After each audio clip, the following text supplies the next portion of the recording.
What's up everyone, you're Kumar here and welcome back to another episode of Boeing Boy and it's Cockpit Stories today. And today's story is a very interesting one. How did this Boeing 737, which was doing a very normal, average, everyday takeoff, suddenly end up like this?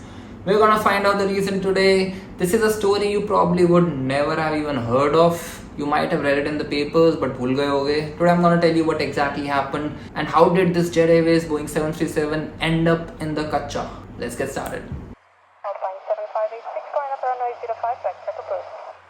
Line up runway 05 and backtrack Alpine 7586. First, let me tell you what exactly happened in the incident. So the story starts on 27th of December 2016 when Jet Airways was still operational. This Boeing 737 was departing out of Goa, Dabolim Airport. So that's a naval controlled airport. The aircraft was in an absolutely good state. The crew lined up the aircraft with the runway for takeoff from runway 26. They were using full length of the runway for departure. Once they lined up, they advanced the thrust levers and pushed a button known as toga. Now I'll tell you what toga button is a little later. When they pushed toga, the aircraft suddenly started to go towards the right hand side. It eventually ended up outside of the runway, made a proper semicircle and stopped very close to the boundary wall of the airport in the Kacha area, in the grassy area next to the runway. The aircraft was actually pointing in the opposite direction of the runway they were supposed to take off from. The aircraft was very badly damaged in the incident. They almost broke the entire engine. The wheels were obviously damaged and there was a lot of damage to the aircraft. They even hit a PAPI light. The engine hit a pole on the side of the runway.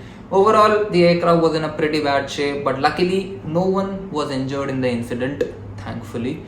Let's figure out what exactly happened here and how did this 737 end up like this. So the procedure for setting thrust on a Boeing 737 for takeoff is as follows. You line up the aircraft with the runway and then you increase thrust on both the thrust levers together.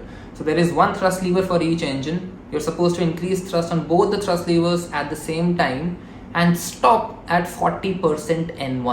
Now 40% N1 is basically the RPM of the low pressure compressor of the engine. A little technical, but basically it's the rotational speed of the big fan we see in the front that decides the thrust on the engine. So you're supposed to stop at 40%, wait for the engine speed to reach 40%. So basically you set 40% thrust using the thrust levers. The engines take their own sweet time to spool up to 40%. Now this happens because jet engines at low RPMs are not very efficient and they take some time for the airflow to develop through the engine so that the engine can spool up. So the computer that controls the engine will slowly add fuel into the combustion chamber and have the engine slowly spool up to 40%. Above 40%, the acceleration of the engine is very fast and it's almost instantaneous. But till 40%, the engines take a good amount of time, about 3 to 4 seconds on an average. Now, every engine will spool up at a different rate depending on whatever the computer of the engine decides is the best. So, both the engines on your aircraft might spool up at their own different rates to reach to 40% RPM. And this is exactly what was happening in this case. When the pilot increased the thrust to 40%, one engine spooled up faster to 40% while the other engine was still at about 28%. Proper procedure is you're supposed to wait for both the engines to be at 40% and then you press a button known as toga. This button automatically sets your takeoff thrust. So the thrust levers will move forward automatically and the engines will then rapidly spool up to your takeoff thrust, which is a pretty high value, usually in the 90s. However, in this particular incident, while one engine spooled up to 40% and the other engine was still at only 28%, the captain pressed toga. As a result, the thrust levers moved forward and engine number 1, which was at 40%, spooled up immediately to its takeoff thrust. However, engine number 2, which was lagged behind the entire way. What that basically means is engine number 1 was at full takeoff thrust while engine number 2 was still at a much lower thrust. It was trailing by about 40% of its rotational speed. Now this, as you can imagine, will lead to asymmetric thrust. Engine number 1 was producing more thrust, engine number 2 was producing less thrust. As a result, the aircraft started to turn towards the right hand side. Now when such a situation happens, what are you supposed to do? are obviously supposed to close both the thrust levers back to idle and perform a rejected takeoff, stop the aircraft on the runway itself.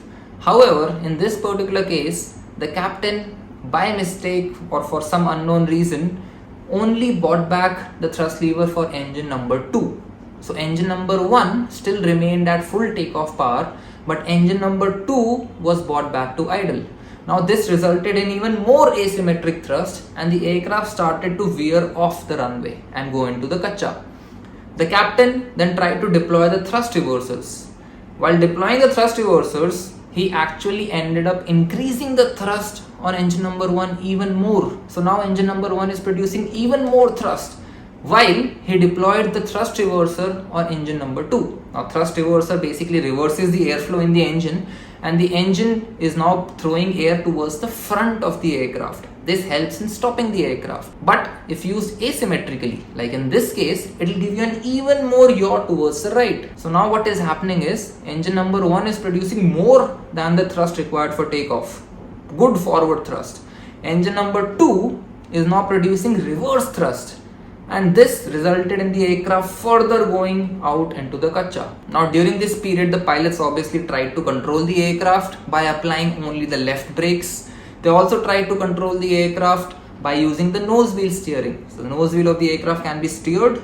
They tried to control the aircraft with that as well, but everything failed and the aircraft ended up going properly into the kacha. Now had this continued, the aircraft would have ended up beyond the boundary wall, out on the road, and probably ending up in a major fire or some fatalities. However, luckily the captain at this point cut off both the engines. In the sense, he cut off fuel to both the engines. The aircraft came to a stop just before the boundary wall of Goa airport. Now this entire incident happened in only 27 seconds. Things happen super fast when you have such powerful engines and you have so much asymmetric thrust. The asymmetric thrust application, aircraft veering off the runway, making that whole semicircle in only 27 seconds. After cutting the engines and obviously realizing what had happened, the captain then initiated an emergency evacuation. All the passengers were evacuated using emergency safety slides, and thankfully only some very minor injuries were reported. Rest everyone else was safe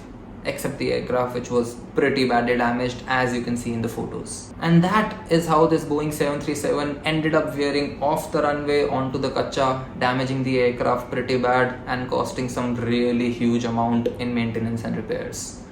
That's about it for this story. I hope you guys enjoyed it. I hope you guys got to learn something new, and I'll see you guys in the next one.